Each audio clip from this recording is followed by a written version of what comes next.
শদিয়াত চাঞ্চল্য শদিয়াৰ সোণপুৰ গাঁৱত এজন যুৱক ৰহস্যজনকভাৱে নিৰুদ্দেশক কেন্দ্ৰ কৰি সৃষ্টি হৈছে ব্যাপক প্ৰতিক্ৰিয়াৰ নিৰুদ্দিষ্ট হোৱা যুৱকজনৰ নাম বিকাশ লিম্বু যোৱা 29 নৱেম্বৰত অৰুণাচলৰ আলুবাৰীৰ নদীৰ ঘাটত কেইজনমান যুৱকৰ সৈতে কাম কৰি থকাৰ সময়ছোৱাতে এক কাজিয়াৰ সূত্ৰপাত হৈছিল তাৰ পিছদিনা অৰ্থাৎ 30 তাৰিখৰ দিনা কাজিয়া হোৱা ব্যক্তিজনৰ ঘৰত স্থানীয় ব্যক্তিসকলে হাতত দা লাঠি ৰড আদি লৈ বিকাশ লিম্বুক আক্ৰমণ কৰিবলৈ উদ্যত হয় আৰু ইয়াৰ পাছতেই বিকাশ লিম্বু পলাই যাবলৈ সক্ষম হয় যদিও আজি পৰ্যন্ত তেওঁৰ কোনো সুমসূত্ৰ লাভ কৰিবলৈ সক্ষম হোৱা নাই তেওঁৰ পৰিয়ালবৰ্গই অৱশেষত সদৌ অসম গোৰ্খা ছাত্ৰ সন্থা তিনিচুকীয়া জিলা সমিতিয়ে নামচাই জিলাৰ আৰক্ষী অধীক্ষকক সমগ্ৰ ঘটনাৰ সন্দৰ্ভত অৱগত কৰে ইয়াৰ উপৰিও শদিয়াৰ আৰক্ষী অধীক্ষক তথা মহকুমাধিপতিৰ হাতত এখন স্মাৰক পত্ৰ দিয়ে সংগঠনটোৱে অতি সোনকালে বিকাশ লিম্বুৰ সন্ধান উলিয়াবলৈ আৰক্ষী প্ৰশাসনক অনুৰোধ জনাইছে সদৌ অসম গোৰ্খা ছাত্ৰ সন্থাই যোৱা আমাৰ 29 নম্বৰ দিনাখন আমাৰ শদিয়া সোণপুৰা গাঁৱৰ এজন যুৱক আমাৰ নাম হ'ল আপোনাৰ তেখেতৰ বিকাশ লিম্বু ভাই যোৱা কেইদিনৰ পৰা আমাৰ এই অৰুণাচলৰ আলুবাৰী সেই নদীত মানে সেই বল্ডৰ উঠোৱা কিছুমান কাম কৰি আছিলে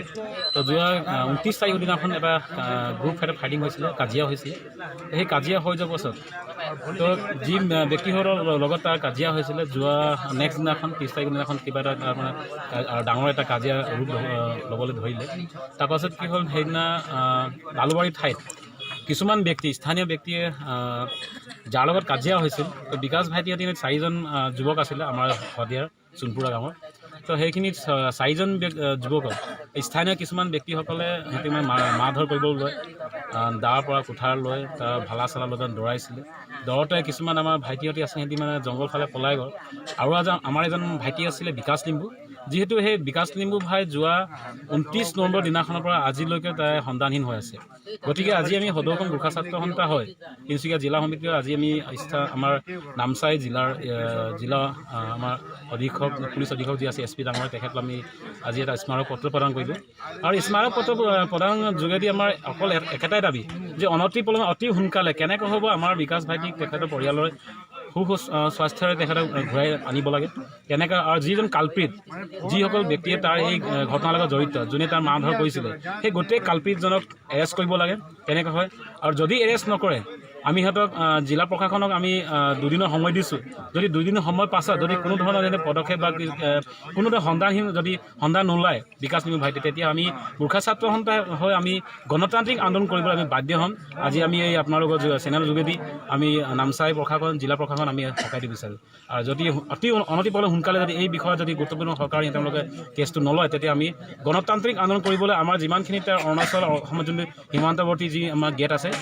সেই গোটেই গেটটো আমি বন্ধ কৰিবলৈ বাধ্য হ'ম ধন্যবাদ যদিহে বিকাশ লিম্বুৰ সন্ধান উলিওৱাত আৰক্ষী প্ৰশাসন ব্যৰ্থ হয় তেন্তে গণতান্ত্ৰিক আন্দোলন কৰাৰো হুংকাৰ প্ৰদান কৰিছে সদৌ অসম গোৰ্খা ছাত্ৰ সন্থা তিনিচুকীয়া জিলা সমিতিয়ে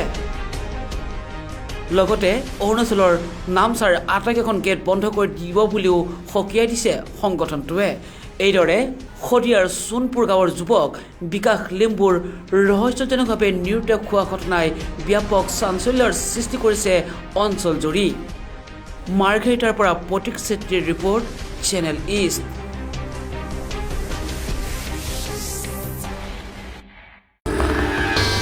Channel East, the voice of North.